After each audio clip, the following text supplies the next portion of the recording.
যে আবু তো আদনান ভাই একটা লেকচারে বলেছিল যে সারা ওয়ার্ল্ড নাকি নিউক্লিয়ার যুদ্ধের দ্বার প্রান্তে দাঁড়িয়ে আছে, কথাটা কতটুকু সত্য? তারা অ্যান্সার দিবে ইনশাল্লাহ। দেখেন, এই শিক্ষিত সমাজ অ্যান্সার দিবে ইনশাল্লাহ। তাকে জিজ্ঞেস করতে যায় না যে বিষয়ে কোনো জ্ঞানই রাখে না। আমার কথা কি বুঝতে পারছেন? যারা এই সেক্টরে পণ্ডিত তাদেরকে জিজ্ঞাসা করেন, তারা বলবে যে হ্যাঁ, এটা মুখোমুখি দাঁড়িয়ে আছে, যে কোনো সময় হতে পারে, হতে পারে, হতে পারে। আমরা নিউক্লিয়ার যুদ্ধ হবে কিনা তা তো আর আমরা কোরআন সুন্নাহয় পাইনি।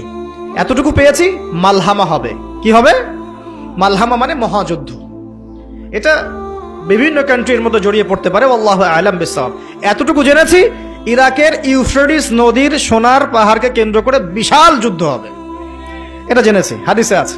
শুধু তাই নয়, নবী সাল্লাল্লাহু আলাইহি ওয়াসাল্লাম বলেছেন প্রতি 100 জনের মধ্যে, প্রতি 100 জনের মধ্যে 99 জন মানুষ ওই যুদ্ধে মারা যাবে। যারা যুদ্ধে অংশ নিবে তাদের কথা বলা হচ্ছে। মুসলিমদেরকে বলা হচ্ছে তোমরা ওই সম্পদে হাতও দিবে না।